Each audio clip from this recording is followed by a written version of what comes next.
contained. Yes. More so than what I usually see. Show them your artwork, Evan. Come show them what you usually do, Evan.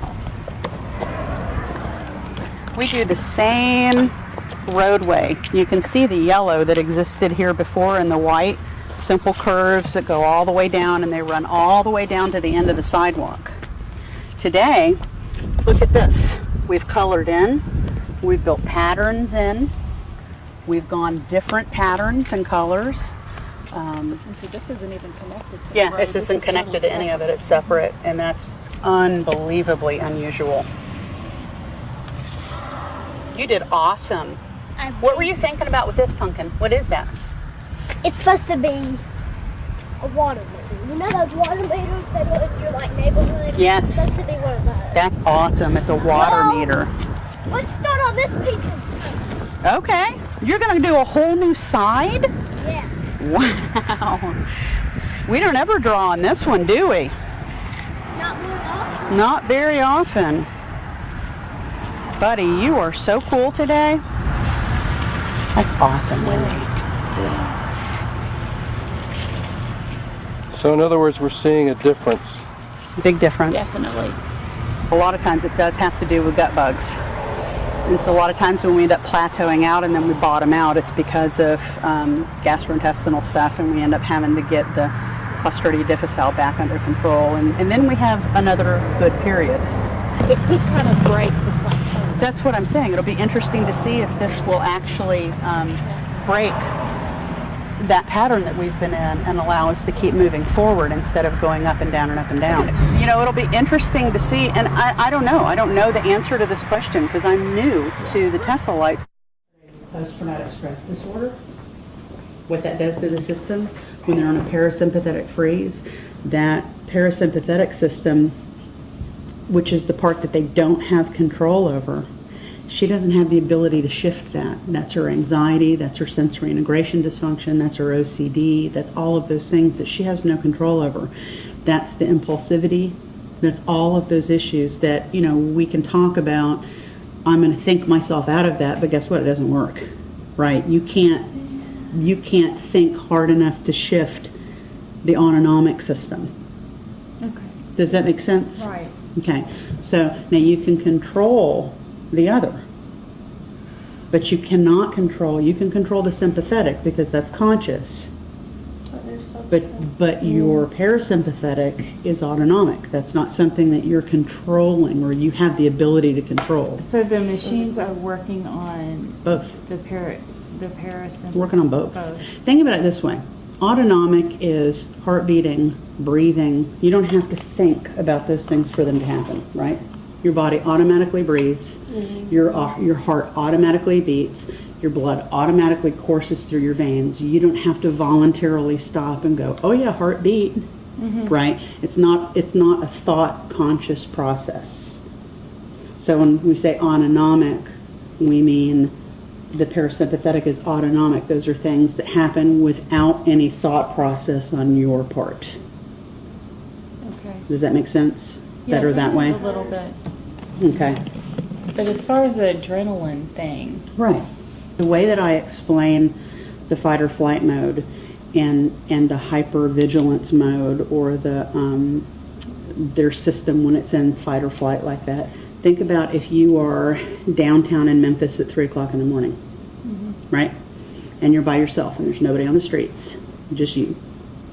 No police, no cars, nobody, and it's kind of eerie because it's so empty, right? So you're kind of on a little bit of a heightened alert because you're thinking, oh, this is kind of weird, there's nobody around. And so you're kind of in a hurry to get to your car because you don't feel real comfortable.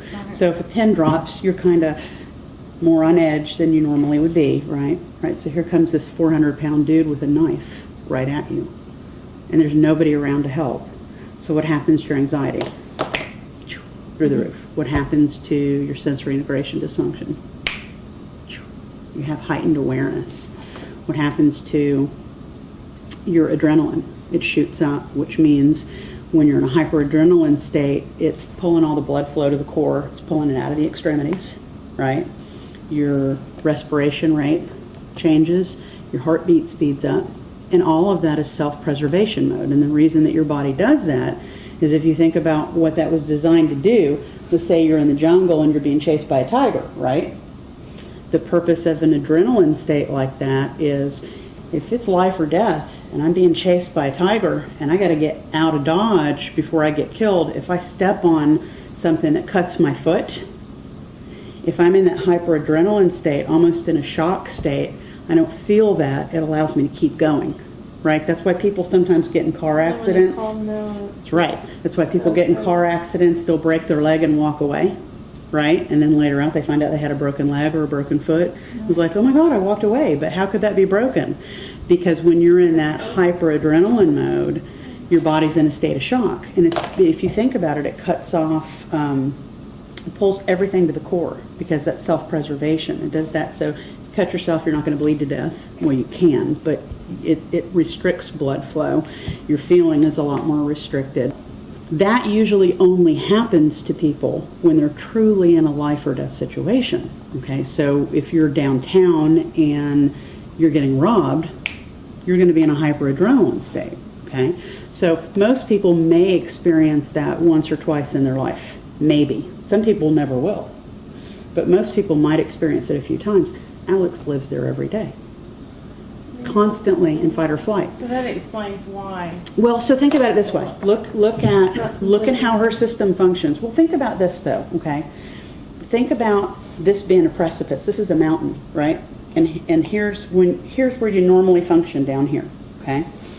And throughout the course of the day, you have a lot of things that happen, sometimes that raise your anxiety and ramp you up a little bit. But then you can typically modulate yourself and bring yourself back down. Well, when you're downtown and you're being robbed and you're in that hyperadrenaline state, what happens is your anxiety and sensory and all of that ramps up and you're on a precipice. So you're up here teetering like this. Well, when I'm teetering at the top of a precipice, what does it take for me to go over the edge? Right? Okay. What does it take for Alex to blow? Nothing. Right? Nothing. Okay. So the goal with her is to get her out of a hyperadrenaline state. The goal with her is to get her anxiety down, to get her sensory down, to get her hyperadrenaline mode down so that we back her down the mountain. Because if she's here and you look at her sideways, she's going off the edge of the cliff. If I back her here, then before we even get into danger of falling off the cliff, we got a long way to go before we ramp up to get to this point, right? So it's kind of like Hayden a pressure cooker. It's like putting a pot roast in a pressure cooker, okay? I know, I've been there. I know, but I'm explaining it too for all of their benefit. It's like putting a pot roast in a pressure cooker, and you put that pot roast in there and you close the lid and then you go off to work and you let that sucker cook for 10 hours.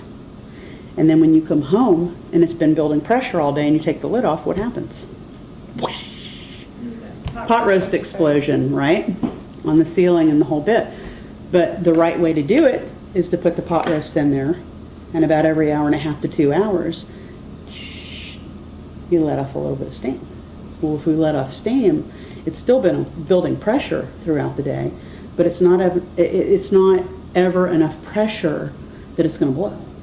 And so that's what's happening. She's here. We let off a little steam. She backs down a little bit. We let off a little steam. So we want to keep her backed down here, which is why I said she needs to be jumping every 10 minutes. For 10 minutes every every 2 hours or so. And when she was doing that, what was happening? She wasn't blowing, was she? But when she stopped doing that, what'd she do? She ramped right back up, didn't she? That's why it's critical that she's doing sensory diet stuff. Because if we don't keep her back down, she's going to have explosive moments. We've got to keep it up there. And so hopefully this can help some of that. It was really interesting how low her energy was on that. Pretty good on sympathetic, but parasympathetic was way down. And the spectrum kids, that's where you're going to see the fight or flight mode in the parasympathetic. Whereas a lot of times with neurotypical individuals, you're going to see fight or flight in the sympathetic system, but not typically in our kids. So look at this, Alice. Okay.